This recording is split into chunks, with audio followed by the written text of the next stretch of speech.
Hello all. So here we have a circuit, okay, not too complicated. And they want us to find the Thevenin equivalent circuit between A and B. All right, remember, Thevenin is basically the ultimate form of circuit reduction. All right, for a lot of the intro engineers, or rather the intro circuit theory students, it's like, why is this important? It's not that important, but it becomes very important for the electrical engineers as they hit some of their final classes, especially in like electronics, when you can take huge circuits and crush them into much smaller circuits with this technique. Okay, so you really do want to get a good sense of how to do it. All right, especially those of you who are actually EE, okay, or just studying circuit theory just for whatever your reason is. So remember, if it's the ultimate form of circuit reduction, then it is just a circuit reduction. And if it's just a circuit reduction, you always have to have the address, okay, associated with your reduction. In this case, it's going to be between A and B. All right. So if I'm looking for the Thevenin, whenever I see Thevenin, I just always have a tendency of drawing up what the Thevenin is going to look like. Okay. So I put my A and my B. Okay.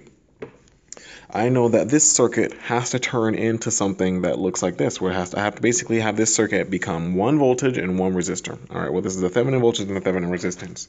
Now, you have your method. You know that to get the Thevenin voltage and Thevenin resistance as separate quantities, you have two different analysis methods that you have to do on this circuit and get those two things. But one thing that I want to actually point out before I even start doing that is, remember, Thevenin is just a reduction. So if you can actually do your other circuit reduction techniques until the point where you get it down to your circuit becoming 1 voltage and 1 resistor, then that 1 voltage and 1 resistor that you got just by reducing actually is equal to the Thevenin. Okay, so the first thing you should do when when you get a problem and you can do Thevenin is actually look to see if you can reduce it by conventional means.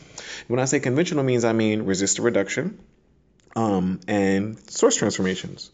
So if you can see those, try those first, and then if you can't do those, then do the techniques that actually involve always getting your Thevenin, finding the V Thevenin, finding the R Thevenin, okay? So it turns out if you look at this, you have this one right here. I can reduce, I'm sorry, not reduce. I can source transform that, and if I source transform it, then I'll actually, if you have the foresight, if you've practiced enough, you see if you source transform this, you'll actually have everything in parallel, and it'll be reducible to the point where you can actually reduce it into that without you actually having to go and do the Thevenin method. So if I source transform, I'm going to take the source transform route. I have a 5 here, a 20 here, okay, a 2 pointing down, my A and my B. This is going to be I equals V over R, so that's 15 over 3. That's going to be 3. Okay, great. So I have that. Put these two together and put these two together. Okay. I'll just say to put the currents together at A, I have 3 coming in and 2 leaving, so that yields a net 1 into A. Okay. Net positive 1 into A. So when I redraw my circuit, I get positive 1 into my A and have my B. Okay. And then the 5 and the 20 become a 4. Okay, because they're in parallel. So this is for a lot of the people who are studying EE. This is what we call the Norton equivalent. This is what we call the Thevenin. They're honestly the same thing. They're just source transforms of one another.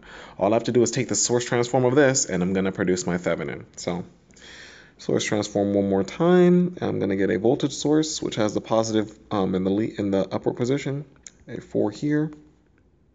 A B. V equals, this is my 4, V equals IR, I times R is going to be 4. Bam, this is my Thevenin, okay? This is the answer, okay?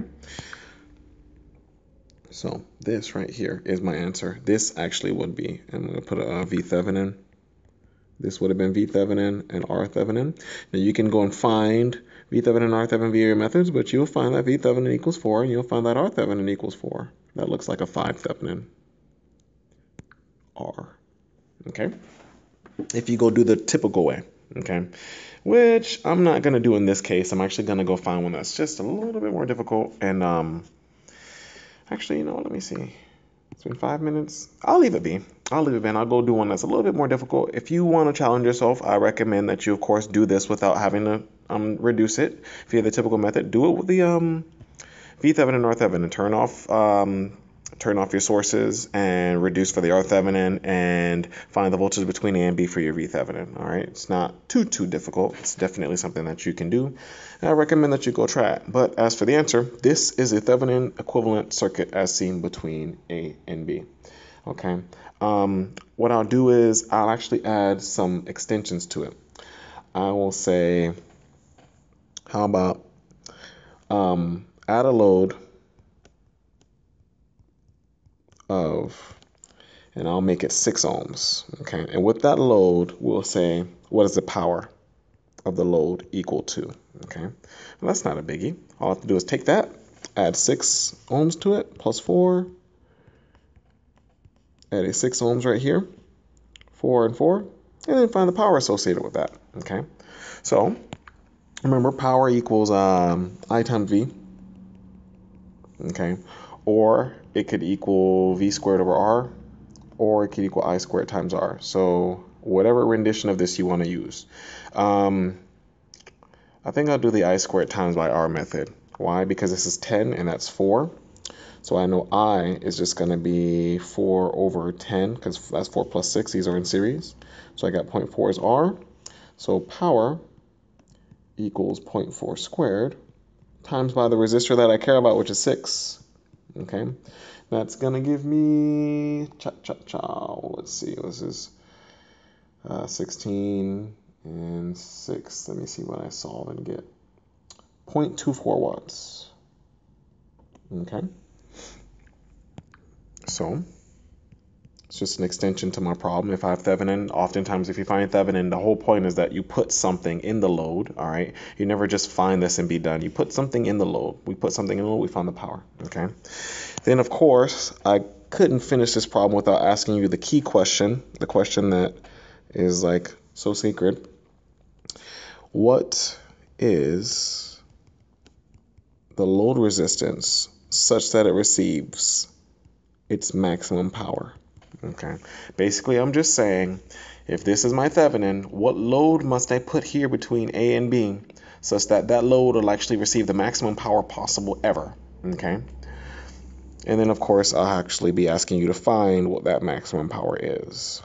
Okay, so you just have to remember, as students, it's just something that you should rote memorize. I mean, you can prove it if you want, but I don't go through the pain of proofing. Just remember that RL at Pmax always happens when RL equals R Thevenin. So basically what I'm saying is RL equals, it's got to equal 4 for max power. Okay, so I'm going to stick a 4 right here, and this is going to represent the max power configuration. 4, 4, 4. Okay, and I just have to find the power. Well, I could do the same exact thing. Power, or rather current, equals 4 divided by 8, which is to say it's going to be 1/2. I'll just do it 0.5. So power is going to be 0.5 squared times by the resistor that we care about. Now it's going to be 4. It's so common if you get 2 loads. Oftentimes they give you a load and they'll say find the power, and then they'll say what's the RL for the max power. I make this mistake all the time. What I would have done, if I wasn't paying attention, was said 0.5 squared times by 6. I would have actually used the R from this circuit. I don't know why I do that. I don't know why a lot of students do that, but it's a very common habit.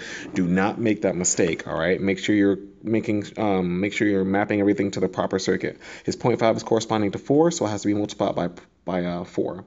That's going to give you a value of 1 watt, okay?